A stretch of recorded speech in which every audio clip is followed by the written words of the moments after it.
yang putih sih. Oh saya, ya sudah. Oke, baik. Perkenalkan kembali, nama saya Yakut Haryana dari Teknik Geodesi Universitas Diponegoro. Di sini saya akan mengajukan proposal proyek yang mungkin akan saya kerjakan di internship kali ini, di mana judulnya yaitu improvisasi area perdagangan waralaba minimarket di wilayah Kecamatan Tembalang, Kota Semarang dengan memanfaatkan location intelligence. Di sini ada beberapa poin pembahasan yang akan saya sampaikan, di mana yang pertama yaitu mengenai latar belakang, kemudian yang kedua yaitu tujuan dan output dari proyek yang akan dikerjakan, yang ketiga adalah bagaimana kita dapat menentukan area perdagangan atau trade area, yang keempat adalah bagaimana saya akan melakukan proyek improvisasi area perdagangan ini, dan yang terakhir yaitu penutup. Di sini kita akan memahami metode yang dapat dilakukan dalam menentukan trade area. Ada sejumlah metode yang dapat digunakan untuk menghitung atau mengkalkulasi area perdagangan ini, seperti buffer, driving time, atau human mobility. Kemudian, semakin dekat lokasi toko waralaba dengan badan jalan, maka area perdagangan akan bernilai positif, dan juga yang terakhir, semakin dekat lokasi toko waralaba dengan kawasan padat penduduk, maka area perdagangan akan bernilai positif. Tadi saya lihat di proposalnya itu metode yang digunakan itu kombinasi antara buffer sama itu aksesibilitas kalau istilahnya tuh isochron maps gitu, ya nggak sih? Iya mas. Isochron ya. Ya itu bagus sih, karena jarang-jarang orang itu bikin topik biomarketing gitu.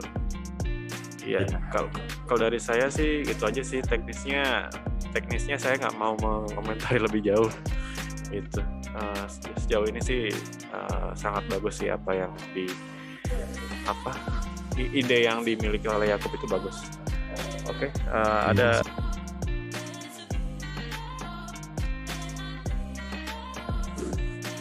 ya, selamat pagi teman-teman sekalian. Untuk Selamat pagi Mas.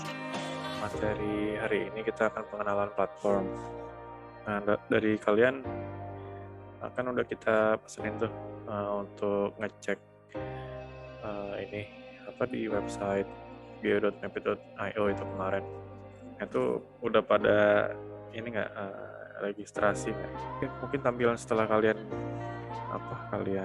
login itu, atau sign up dan login itu seperti ini. Terus di bagian atas ini ada tombol namanya create project. Nah ini tentu saja untuk membuat project. Misalnya project seperti ini, terus di sini ada deskripsi projectnya seperti apa yang ikut terlibat dalam project itu. Beda dengan yang ini project yang tulisannya grup ini, artinya dalam project ini tuh ada orang lain gitu yang terlibat juga di dalam grup itu. Nah contohnya ini ketika saya klik yang intern JS Mapit ini, project ini itu ada beberapa orang termasuk saya sendiri, terus Galih sama si Aretusha. Kurang lebihnya seperti ini sih tampilannya.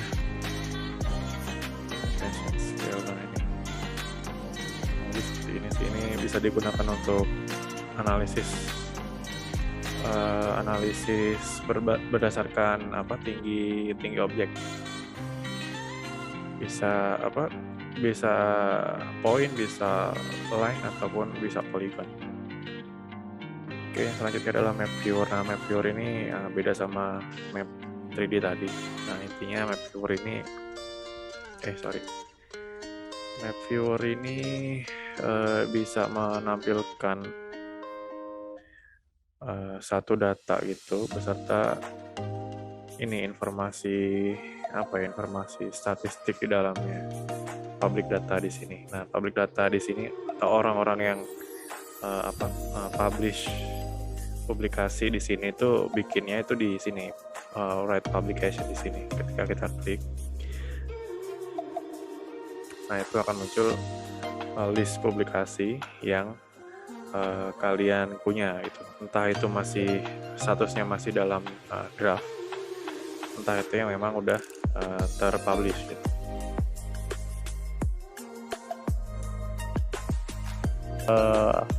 Jadi ini sebagai apa ya? Saya belum tahu kalau teman-teman udah dapat atau belum, tapi ini sebagai memantapkan aja ya. Kira-kira ini loh gambaran mengenai apa ya, gambaran kecil apa yang dibangun di Mapfit gitu, sekiranya gitu. Oke, sebelumnya saya mau kasih gambaran nih ke teman-teman tentang sebuah website gitu. Nah, kalau dari website sendiri ini, sebenarnya website yang kita buka itu tuh ada beberapa elemen gitu yang ditampilkan. Nah, di sini sendiri kita ada mengenal 3 elemen, ada yang namanya HTML, ada yang namanya CSS, dan ada yang namanya JavaScript. Nah, jadi nanti selama beberapa pertemuan kita bakal ngebahas ketiga hal ini gitu. Dan ada juga nanti setelah ketiga hal ini tentang GIS-nya sendiri gitu, kayak gimana sih cara bikin geocode gitu dengan platform open source yang udah ada gitu. Membuat memperkenalkan web JS-nya gitu. Kita nanti akan mengambil fitur-fitur base map dan lainnya dari Mapbox kali ini. Kita lihat apa saja yang ada pada materi kali ini. Oke, aja sama yang namanya Map API. Jadi Map API ini adalah API yang menyediakan fitur yang berkaitan dengan lokasi untuk pengembangan perangkat lunak. Jadi membuat produk dan layanan berbasis lokasi. Jadi mungkin teman-teman udah mulai beberapa kali mungkin dengar API. Jadi kalau saya sih pemahamannya ini satu aplikasi web gitu ya yang dipergunakan untuk melakukan komunikasi lintas data gitu. Di sini ada beberapa beberapa varian Map API, ada Leaflet Maps, ada Mapbox, ada Google Maps, ada Bing Maps, ada OpenLayer, apalagi ini ada Cartograph, Bing Maps, dan lain-lain. Ya kebacanya jadi kayak 2 string terpisah soalnya. Oke, udah ya. Coba ini.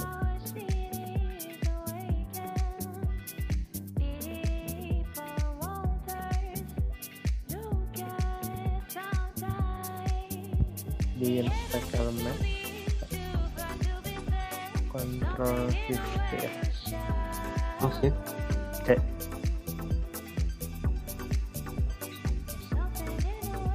Oh, ini masih promise ya.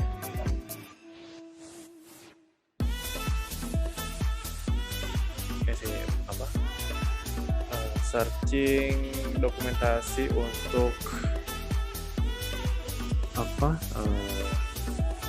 beberapa metode klasifikasi yang bisa diterapin di Google Earth Engine.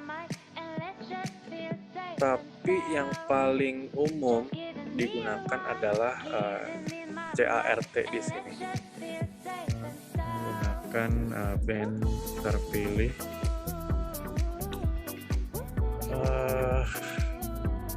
Namanya part CART.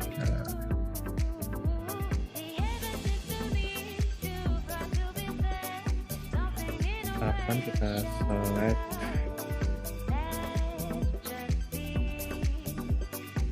band, terus ya kita seleksi yang set 8, terus rantahnya.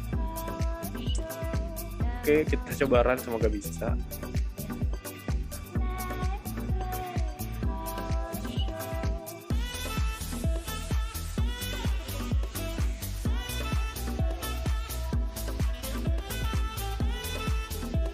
Oke, ternyata tampilannya seperti ini. Nah, coba kita hide geometry-nya. Tampilannya seperti ini. Kita coba bikin region of interest di Pulau Lombok seperti yang saya bilang barusan. Dengan mengaktifkan ini tombol draw a shape di bagian kiri. Oke, seperti ini. Nggak terlalu detail, nggak apa-apa, ini pulau-pulau kecil yang ada di dekat Lombok saya sertakan.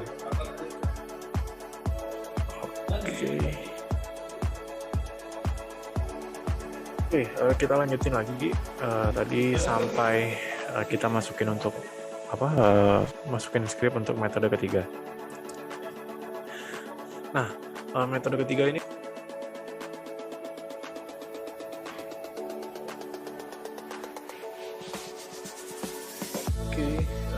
kita tunggu selanjutnya keluar.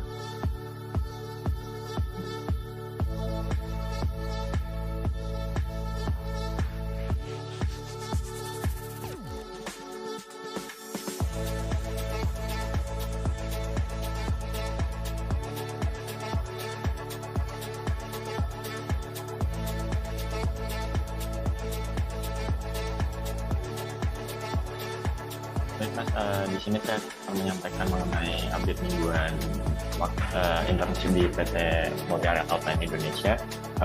Judul saya kemarin improvisasi area perdagangan waralaba bermarket di wilayah Kecamatan Tembalang, Kota Semarang dengan memanfaatkan location intelligence. Mungkin di sini ada beberapa poin pembahasan terkait dengan update mingguan. Yang pertama tuh konten market, terus kedua tentang WebGIS, ketiga Google Earth Engine, dan yang terakhir tentang laporan pekerjaan proyek. Saya udah bikin konten market dengan judul Don't Know the First Person in History for Using Spatial Analysis. Ini kemarin konten ini yang saya edit.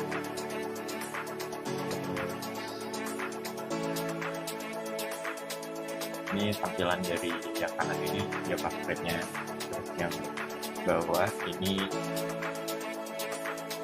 yang WebJS.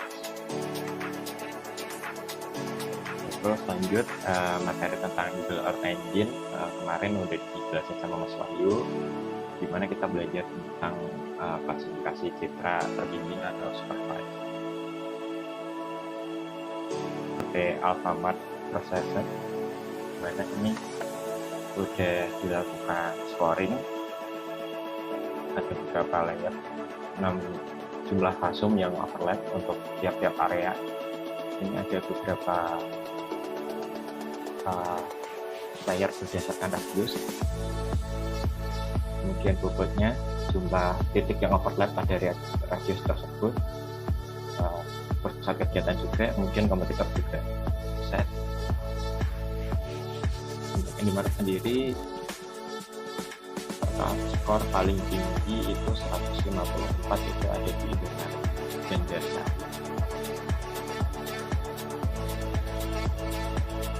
Ini isopron untuk Alfamart-nya. Ada beberapa parameter jarak, ada parameter waktu, loading time,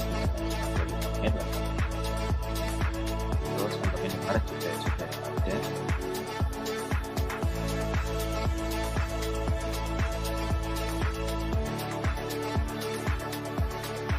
Jadi untuk selanjutnya mungkin bisa dilakukan analisis dan juga scoring untuk yang sokrat.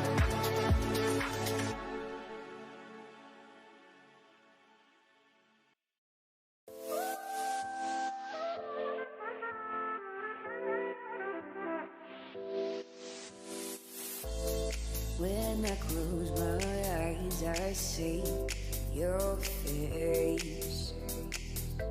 A memory that doesn't fade away. I wish I could remove you from my mind. I wish I could remove you from my mind. And now you say, oh, I can't succeed.